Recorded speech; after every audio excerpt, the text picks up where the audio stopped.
నుంచి ప్రత్యేకంగా వచ్చినటువంటి లీగల్ టీమ్ ఇన్స్పెక్టర్ రవీంద్ర గారు, అదేవిధంగా ఇక్కడ ఉన్నటువంటి మా ఎస్ఐస్ కిషోర్ అండ్ మనీష, అదేవిధంగా ఇక్కడ ఉన్నటువంటి లెక్చరర్స్, రెస్పెక్టెడ్ లెక్చరర్స్, అదేవిధంగా పాలిటెక్నిక్, అదేవిధంగా వివిధ హై స్కూల్స్, అదేవిధంగా రామవరం ప్రాంతానికి చెందినటువంటి మహిళలు, పెద్ద మనుషులు అందరికీ నమస్కారం. ప్రత్యేకంగా ఈ యొక్క నేను రామవరం వచ్చి 10 నెలలు నడుస్తున్నది. మేము వచ్చి చూసినప్పుడు మాకు అర్థమైంది ఏంటంటే, మేము ఎప్పుడో చిన్నప్పుడైనా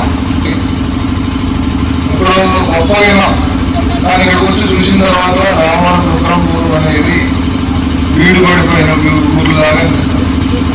నాకు అనిపించింది ఇట్లాంటి ఘోరమైన ఏరియాకి వచ్చింది ఏంటి అనిపించింది.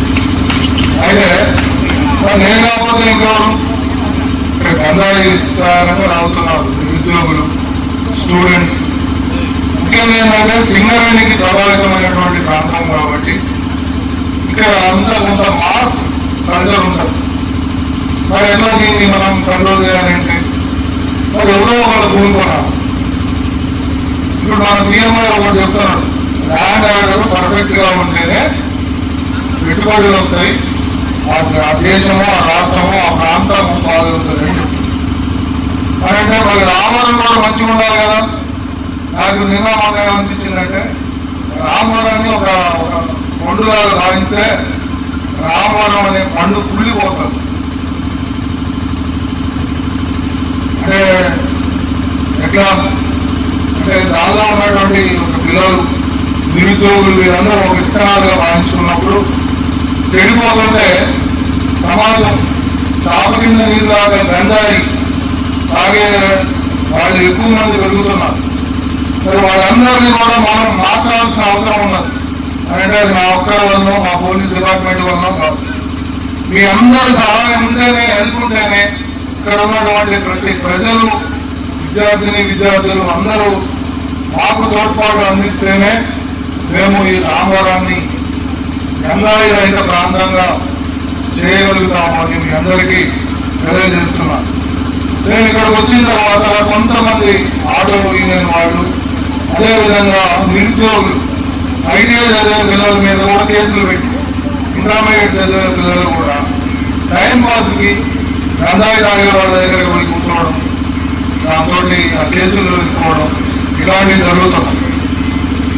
మీ అందరికీ తెలుసు, గంధాయి కేసు అనేది చాలా పెద్ద నేరంగా సమాజాన్ని జరగబడుతున్నటువంటి ఒక డ్రగ్స్ భాగమే కాబట్టి అటువంటి కేసుల్లో ఇరుక్కున్న వాళ్ళు వాళ్ళకి బెయిల్ రాదు, నెలల కాబట్టి జైల్లో ఉంటారు.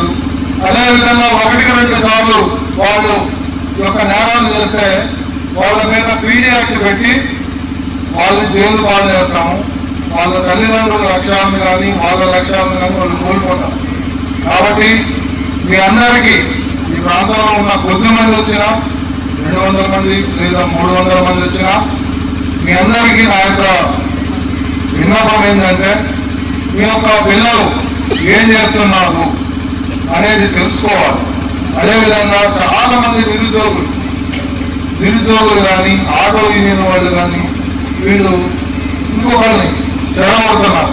ఒక ఎగ్జాంపుల్ నేను చెప్పాలనుకుంటే, నేను ఇంతకుముందు మంచిర్యాల జిల్లాలో పనిచేసినప్పుడు ఒక అబ్బాయి 970 మార్కులు ఇంటర్మీడియట్లో వచ్చింది.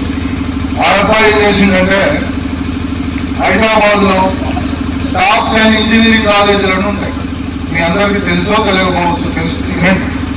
అయితే ఆ అబ్బాయికి అందులో సీట్ వచ్చింది.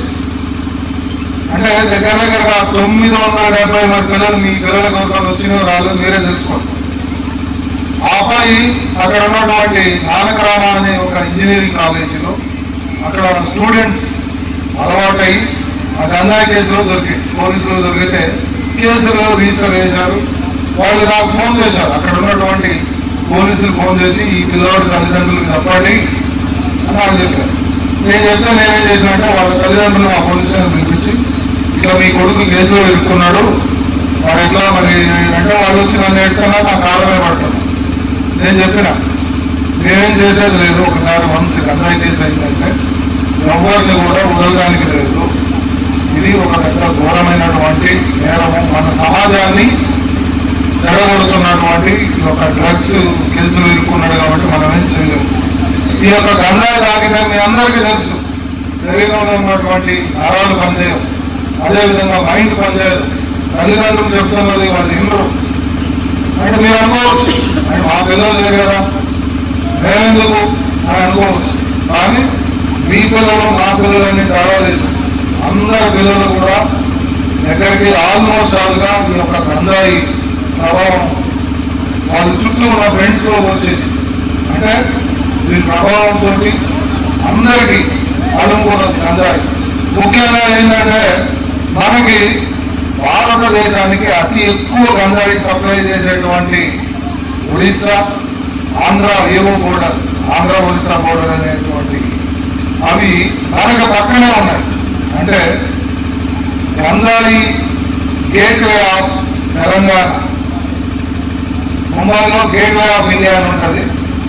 అట్లనే గంజాయి గేట్వే ఆఫ్ తెలంగాణ అనేది మన కొత్తగూడెం జిల్లా.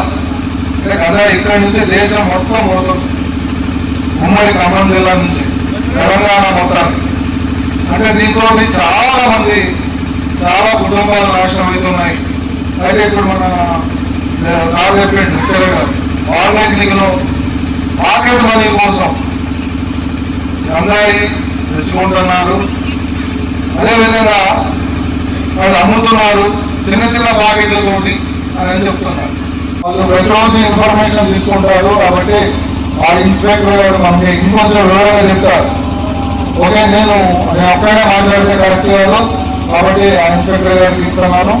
అయితే మీ అందరికీ ఈ యొక్క కార్యక్రమానికి ఓపికగా విని మాకు కోఆపరేట్ చేసినటువంటి ఇక్కడ ఉన్న రామవరం ప్రజలందరికీ, అదేవిధంగా మీడియా మిత్రులకు, మిగతా అందరికీ, ఇక్కడ ఉన్నటువంటి ప్రజలందరికీ కూడా ధన్యవాదాలు తెలియజేస్తూ నా యొక్క ఉపన్యాసాన్ని ముగిస్తున్నాను. Thank you.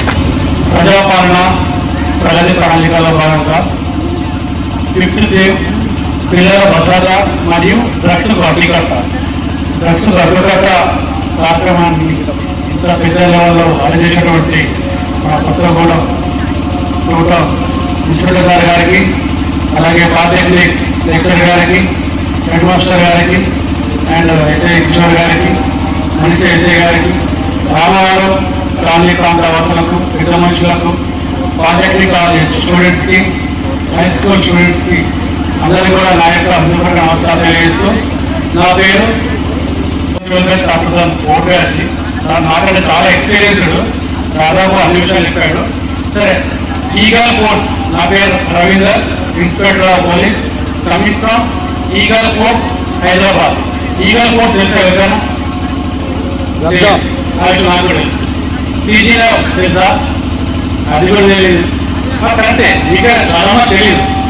టీజీరావు ఈగల్ ఫోర్స్ రెండు ఒకటేనండి.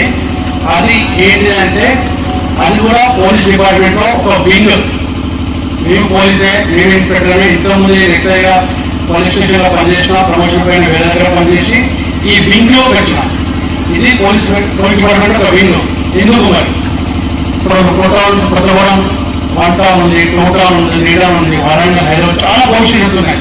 అయినా కూడా మా డిపార్ట్మెంట్లో కొత్తగా వీకెండ్కు క్రియేట్ చేయబడ్డాయి చెప్తారు. ఇంతకుముందు గుడుంబ లేదా సారా అని ఉండేది తెలుసా? ఎంతమంది తెలుసు? దాదాపు అందరూ తెలుసు ఎక్సెప్ట్ చిన్నపిల్లలు. సరే, అది 2015 వరకు చాలా ఎక్కువ ఉండేది.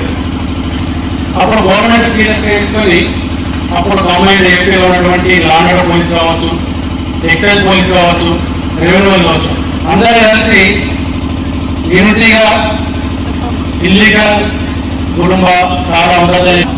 ఆల్కహాల్, సిగరెట్ అది లీగల్ బట్టి మీ కాన్సెప్ట్. కానీ ఇప్పుడు లాస్ట్ 4-5 years నుంచి 2 క్రైమ్స్ ఎక్కువైపోయాయి, 2 నేరాలు. ఒకటి సైబర్ క్రైమ్ అఫెన్సెస్, అంటే ఎవరైనా ఒకరు మీరు తెలుసుకుంటే సార్ చెప్పేది మీరు చెప్పేది వింటే మీ పిల్లలు మీరు హ్యాపీగా ఉంటారు. ఫర్దర్గా పోలీసుకి రావాల్సిన అవసరం ఉండదు.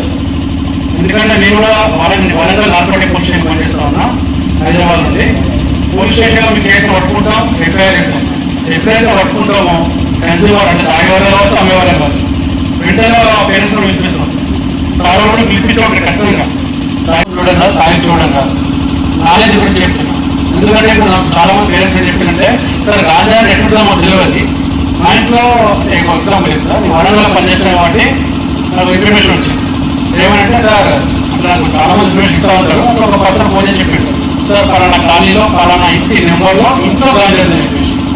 నేను మా ఎస్ఐ గారు మా కాన్సెప్ట్ వెళ్ళిన మాత్రం వెళ్ళి సర్చ్ చేసి వెళ్ళిన మొత్తం ఒక పావుగంట తర్వాత మాకు గాంజా దొరికింది. సజ్జ ఉంటుంది కదా, సజ్జపైన ఒక 4 ప్యాకెట్లు, నిమిషం కింద 3 ప్యాకెట్లు దొరికింది, 7 ప్యాకెట్లు. వాళ్ళ అమ్మ ఇంట్లో ఉన్నారు, వాళ్ళ సమక్షం సర్చ్ చేసిన దొరికింది. తర్వాత లాన్ చూపిస్తే సార్ మీ అబ్బాయి గంజా అమ్ముతున్నాడు, తాగుతున్నాడు కూడా, చూడండి సార్ ప్యాకెట్ తిరిగాయి కదా, ఏముంది ఎత్తుగా అంటే ఆయన ఏమన్నా అంటే, సార్ ఈ ప్యాకెట్స్ 1 month ప్యాకెట్ చూసాం మా ఇంట్లో, ఏ ప్యాకెట్ అనుకున్నా నాకేం తెలుసు అని చెప్తున్నాడు. నాన్నకి నాలెడ్జ్ లేక, నాకు గాంజా అని తెలియక దిగలేదు సార్. నాకు కూడా మొక్క కనబడదు అక్కడ, ఏదో పిచ్చి మొక్క చెప్పి లేకపోతూ ఉంటారు, గాంజా మొక్క తెలియదు కదా. అలానే గాంజా అని చెప్పేసి నాకు తెలియదు కాబట్టి 1 month వాళ్ళకి లేట్ అయిపోయింది. మీ పట్టుకున్న కానీ కేసు ఎక్కడ వేసాం, జైలు పంపించేసాం. ఇప్పుడు మీ గాంజా ఎక్కడో చూస్తారా మరి? ఇది నాలెడ్జ్ గురించి. ఎందుకంటే ఇలాంటి ప్యాకెట్స్ మీ ఇంట్లో కనబడితే ఖచ్చితంగా మీ ఇంట్లో ఉన్న అబ్బాయిలు కావచ్చు ఎవరైనా సరే ఖచ్చితంగా గాంజా ఐదర్ కన్జ్యూమ్ చేస్తూ ఉండాలా, లేకపోతే అమ్ముతూ ఉండాలి. రెండే రెండు, అంటే తాగడం లేకుంటే అమ్మడం, రెండూ నేరండి. ఎందుకు చెప్తున్నా అంటే మీ పిల్లలు మీ బాధ్యత. ఎంతమంది సార్ చెప్పింది కదా, మీ పిల్లలు మీ బాధ్యత. మీ దగ్గర ఉన్నంత వరకు ఫస్ట్ మీరు ఐడెంటిఫై చేస్తే మీరు కౌన్సిలింగ్ ఇస్తారు, మీ కాలనీ లేదా కౌన్సిలింగ్ ఇస్తారు, లేకుంటే మీరు సార్ ఇంట్లో కూడా సార్ పర్సనల్ కౌన్సిలింగ్ ఇస్తారు. మ్యాక్సిమం మాట్లాడిన తర్వాత 100కు 90% మంది మారిపోతారు, మీరు మారుతారు, పక్కా చేంజ్ అవుతారు. ఇలా చేంజ్ కాదు, వాళ్ళ చూస్తాం, వాళ్ళ బ్యాడ్ నెక్స్ట్ ఖచ్చితంగా పట్టుకుంటాం, జైలు పంపిస్తాం. ఇప్పుడు చూపిస్తాం, చూడండి ఇలాంటి ప్యాకెట్స్ కానీ మీ ఇంట్లో దొరికితే మాత్రం ఖచ్చితంగా సార్ వాళ్ళకి ఇన్ఫర్మేషన్ ఇవ్వడం, నో కౌన్సిలింగ్, ఓన్లీ రిజిస్ట్రేషన్ చేస్తాం, కేసు ఎఫ్ఐఆర్ అనేది జైలు పంపిస్తాం. ఇలా ఉంటారు. తర్వాత బాబు మీ అందరూ తెలుసారు, నేనంతా పాలిటెక్నిక్ స్టూడెంట్స్, ఈ ప్యాకెట్ తెలుసు అందరికీ తెలుసు, నాకు కూడా తెలుసు, ఖచ్చితంగా తెలుసు, అవసరం తెలుసు. ప్యాకెట్స్ మీరు ఎందుకు చూపిస్తున్నా అంటే ఇలాంటి ప్యాకెట్స్ మీ ఇంట్లో ఉంటే ఖచ్చితంగా సస్పెక్ట్ చేయాలి, కన్ఫర్మేషన్ వాళ్ళు తాగుతున్నట్టే లెక్క మీ అబ్బాయి వాళ్ళు. ఇలాంటి ప్యాకెట్ ఇది గాంజాయి, గ్రీన్ కలర్లో ఉంది గాంజాయి. ఓకే, ఈ గాంజాయి ప్యాకెట్స్ ఎంపీ ఉన్నా సరే ఈ ప్యాకెట్స్ పాజింగ్ కావచ్చు, ఇవి చిన్న చిన్నవి మీరు ఏదైతే ఇయర్ రింగ్స్ చైన్స్ పెట్టుకుంటారో అలాంటి చిన్న చిన్న కావచ్చు. ఈ కావాల్సినవి మీ అబ్బాయి బెడ్ దగ్గర కానీ సజ్జలు కానీ బ్యాగ్లో కానీ దొరికినట్టే మాత్రం గాంజా లేకుండా బాగలేదు. గాంజా అంటే కావాల్సినట్టే, గాంజా లేకపోతే అయినా కావాల్సినట్టే, ఇంటి అయిపోతుంది. అప్పుడు తాగేస్తారు కదా, తాగేస్తారు కాబట్టి ఇంటి ఉంటుంది, సాగు ఉంటుంది, లేకపోతే ఉంటుంది. చెప్తా ఎట్లా కాదు చూపిస్తాను మీ అందరికి మంచిగా ఉంటే అన్ని తీసుకొచ్చాను.